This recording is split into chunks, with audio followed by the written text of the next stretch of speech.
I'm Dr. Orion Taraban, and this is PsycHacks, Better Living Through Psychology. And the topic of today's short talk is why men make more than women. So, if you are like me, who grew up in the West, since the time you were a child, you were told that women earn 82 cents for every dollar earned by a man. This was repeated over and over and over again until it more or less assumed the status of an unquestionable truth, and doubting its validity was tantamount to attacking the entire female gender. However, by now, dear listeners, you should know that things are not always or usually what they appear to be. So today, let's take a closer look at this old standby. The statistic from which this fact is derived is a third-grade statistic. Like it's something we might expect an 8-year-old to calculate. How was it constructed?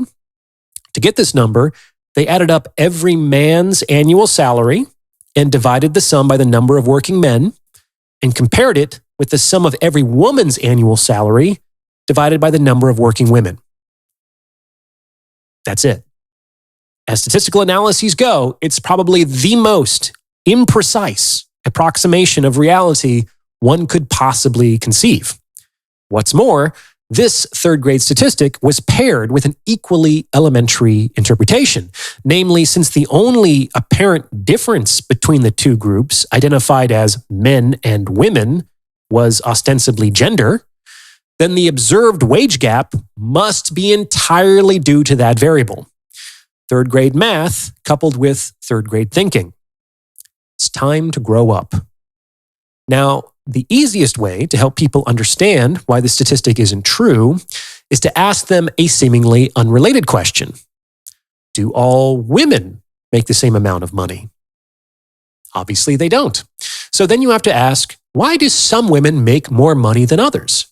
It can't possibly be due to gender because they're all women. So what else could be responsible? Well, maybe some of them are in higher paying industries. Absolutely. The kind of work that you do would have a huge impact on your earning potential. But do all, say, women lawyers make the same amount?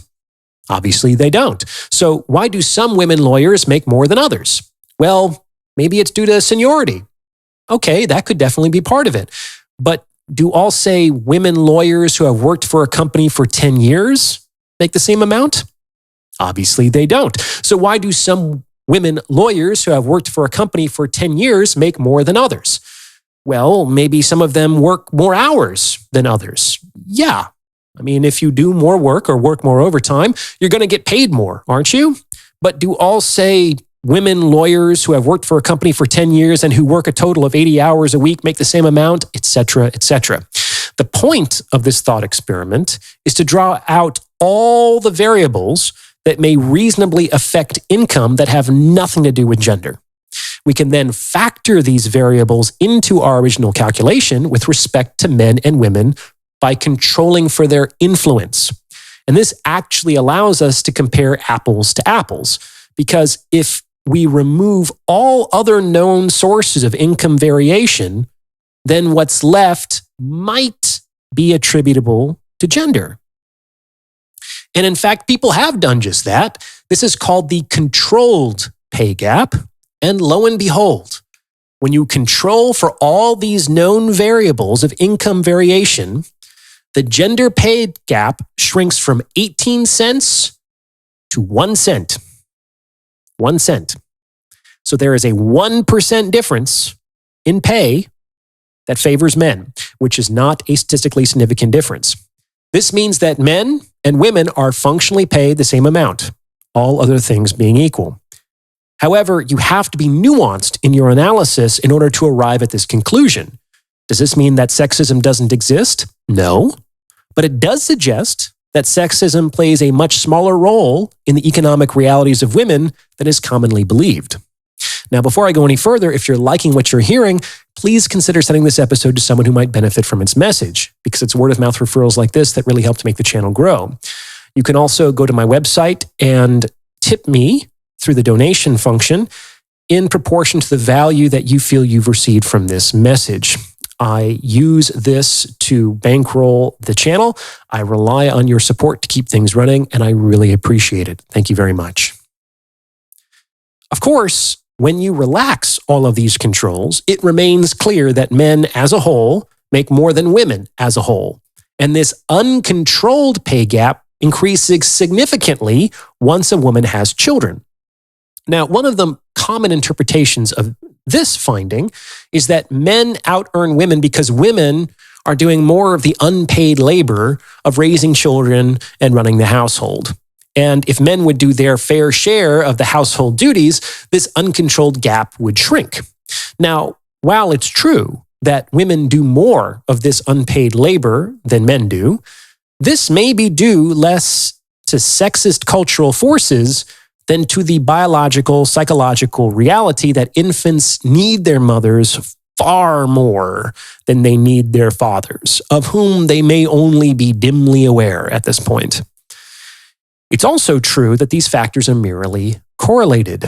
That is, one interpretation of the data could be that women make less than men because they're busy doing unpaid labor in the household.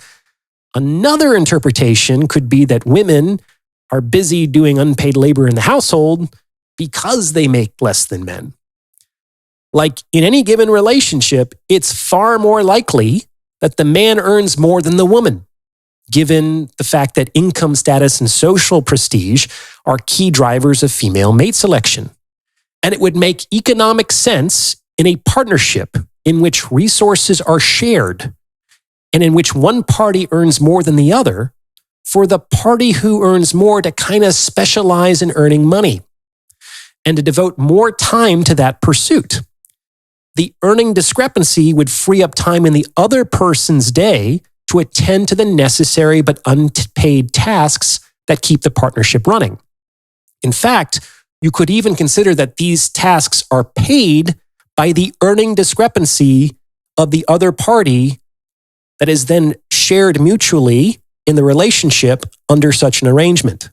Like specializing in that way makes good economic sense.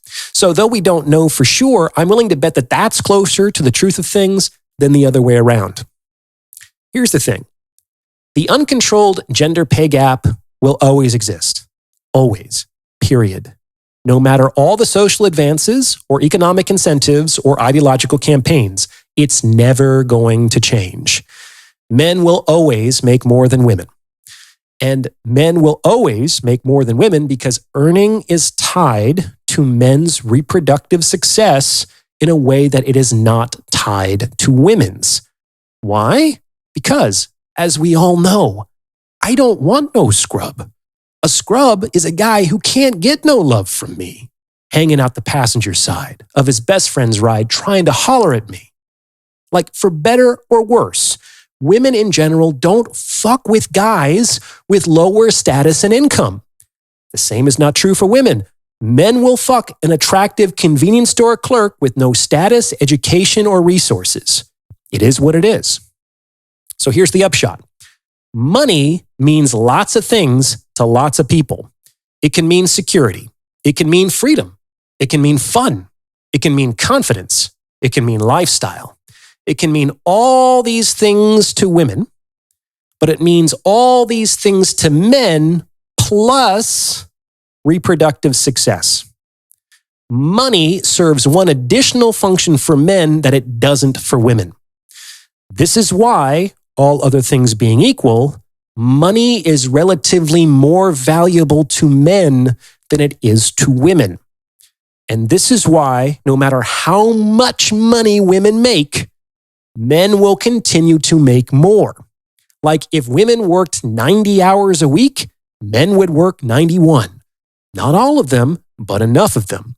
And they will do this in order to outpace women, in order both to improve their ability to access more and more desirable sexual opportunities and to maintain the stability of their pre-existing relationships as well. This is because divorce, which is already disproportionately initiated by women, is 50% more likely again when the woman out-earns the man. If necessary, men would invent a 25th hour in the day if it meant it would improve their odds in the sexual marketplace. And this is why the uncontrolled pay gap isn't going anywhere anytime soon. In fact, if it disappeared, we might be in some kind of end of days scenario, because in that case, the pool of eligible bachelors for these higher earning women would then be so small that we would probably be well below replacement rates with respect to our population. And that's why men make more. No matter how hard women work, some men will always work harder, because given women's selection criteria, it's related to our genetic survival. What do you think? Does this fit with your own experience? Let me know in the comments below. And if you've gotten this far, you might as well like this episode and subscribe to this channel. You may also consider becoming a channel member with perks like the priority review of comments or booking a paid consultation. As always, thank you for listening.